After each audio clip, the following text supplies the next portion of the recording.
കളമശ്ശേരിയിൽ gas tanker മറിഞ്ഞുണ്ടായ വാതക ചോർച്ച പരിഹരിച്ചു. വലിയൊരു അപകടമാണ് ഒഴിവായത്. ടാങ്കർ കളമശ്ശേരിയിൽ നിന്ന് അമ്പലമുകളിലെ റിഫൈനറിയിലേക്ക് മാറ്റി.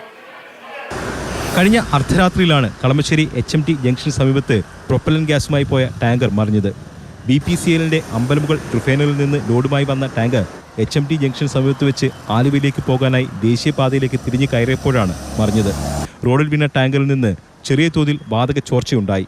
ഉടൻ തന്നെ അമ്പലമുകളിൽ നിന്ന് ഉദ്യോഗസ്ഥരെത്തി ചോർച്ച അടച്ചു. അമ്പലമുകളിൽ നിന്ന് ഗുജറാത്തിലേക്ക് തിരിച്ച ടാങ്കറാണ് മറിഞ്ഞത്. അപകടം നടന്ന സ്ഥലത്ത് 1 മാസം മുൻപ് നടപ്പിലാക്കിയ ട്രാഫിക് പരിഷ്കരണത്തിൽ ആശയക്കുഴപ്പം ഉണ്ടായതായി ടാങ്കറിന്റെ ഡ്രൈവർ മുത്തു പറഞ്ഞു. ഈ സമയത്തിൽ വളകൾ ഓടിക്കുമ്പോൾ കൊഞ്ചം ഇതെല്ലാം അല്ല നമുക്ക് ഫ്രീ ആയിട്ട് നിന്നപ്പോൾ അങ്ങോട്ട് കയറിയപ്പോൾ അത് എങ്ങനെയായാലും കൊഞ്ചം വണ്ടി ഇതാവും മറിയും ഇത് ശരിയാവും.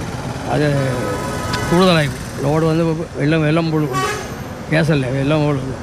അതുകൊണ്ടാണ് കൊഞ്ചം അങ്ങോട്ട് പോകണപ്പോൾ വണ്ടി മറിച്ചത്. പുലർച്ചയോടെ വലിയ ക്രെയിൻ എത്തിച്ച് ടാങ്കർ റോഡിൽ നിന്ന് മാറ്റി ഗതാഗതം പുനഃസ്ഥാപിച്ചു. ടാങ്കറിന്റെ ക്യാബിൻ ഭാഗികമായി തകർന്നിരുന്നു. തുടർന്ന് പുതിയ ക്യാബിൻ എത്തിച്ചാണ് ടാങ്കർ അമ്പലമുകളിലേക്ക് മാറ്റിയത്. ടാങ്കറിൽ നിന്ന് വാതകം പൂർണ്ണമായും നീക്കം ചെയ്യുമെന്ന് BPCL അധികൃതർ പറഞ്ഞു. മാതൃഭൂമി ന്യൂസ്, കൊച്ചി.